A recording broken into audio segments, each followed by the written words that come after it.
ফেলেন তখন মনে হয় আরো 3 ওভারের মতো বাকি তানভীরের করার মতো। এই কিছু ডিসঅ্যাপয়েন্টিং কিনা আপনি থাকলে ওই 3 ওভারটা পাইতেন, পজিটিভ ম্যাচ আছে। হ্যাঁ, পজিটিভ ম্যাচ আপ ছিল, আমার জন্য অবশ্যই ইজি হইতো, বাট আনফর্চুনেটলি আমি ফিনিশ করতে পারিনি। এটা তো দায়ভার আমারই। মানে এই সিজনে তোমার দুইটা তিনটা ম্যাচে দুটো 40 ওভার ছিল, একটা 30 ওভার।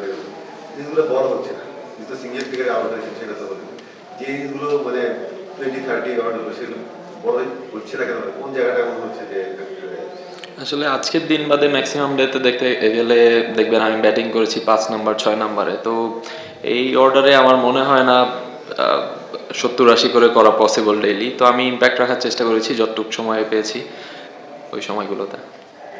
আনফর্চুনেটলি আমি ফিনিশ করতে পারিনি, এটা তো দায়ভার আমারই।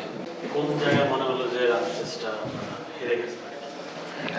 আমাদের ফার্স্টে স্টার্টটা মোটামুটি হয়েছে, বাট উইকেটও পড়ে গিয়েছিল। তো ওখান থেকে আমরা যখন কাভার আপ করার চেষ্টা করেছি, খেলা ততক্ষণও মনে হয় ছিল আমি যতক্ষণ ব্যাটিং করছিলাম। আমার কাছে মনে হয় আমি আউট হওয়ার পরে আমাদের মোমেন্টামটা অপোজিট সাইডে চলে গিয়েছে।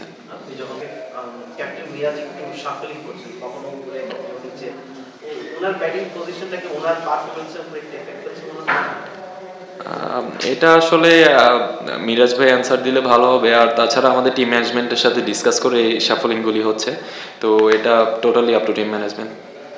ওপেন করে এটাকে ভালো করেছেন, তিনটা তো ফেলেছেন, সো ডেফিনেটলি মানে you prefer top order 3 number বা এরকম? এটা আমার জন্য ইজি হয়, আমি পাওয়ার প্লেটা পেলে আমার খেলা গোছাতে ইজি হয়। পরের দিন খুব ভালো ব্যাট করেন, আমি ফার্স্ট ম্যাচটা আমরা দেখলাম বেশ নলপট ছিল উইকেট। এই পরের ম্যাচটা আসলে কেমন দেখলেন? মানে ব্যাটিং এর জন্য ইজি ছিল কিনা? ব্যাটিংয়ের জন্য ডিউ থাকলে অলওয়েজ একটু বোলারদের জন্য টাফ হয়, সেই জিনিসটাই হয়েছে এই ম্যাচেও। আমাদের ফার্স্ট ইনিংস থেকেও একটু একটু ডিউ ছিল, তো আমাদের বলারদের জন্য ডিফিকাল্ট ছিল, আর অপোনেন্ট বলারদের জন্য তো আরও ডিফিকাল্ট ছিল, পরে আরও ডিউ এসছে। আমি প্রচুর সাফল্য হচ্ছে দেখলাম ফার্স্ট ম্যাচ থেকে। আসলে আপনাদের একাদশটা কি এখনো সেটেল হয়নি? আসলে শাফলিং তো টিম ম্যানেজমেন্টের থেকেই আসে, টিম ম্যানেজমেন্ট, কোচিং স্টাফ সবার মিলিত ডিসিশন। তো আমার মনে হয় এরকম চেঞ্জেস আসতে থাকলে তো অবশ্যই এখনও সেটেল হয় নাই আমার যেটা মনে হয়। তো আশা করি যে কটা ম্যাচ আছে, আজকে আমাদের একটা ভালো স্কোর হয়েছে, তো আশা করি সামনের ম্যাচগুলিতে স্টেবল রাখার চেষ্টা করব। আপনি সব ধরনের খেলার খবর পেতে সাবস্ক্রাইব করুন। সঙ্গে থাকুন খেলার পাতার।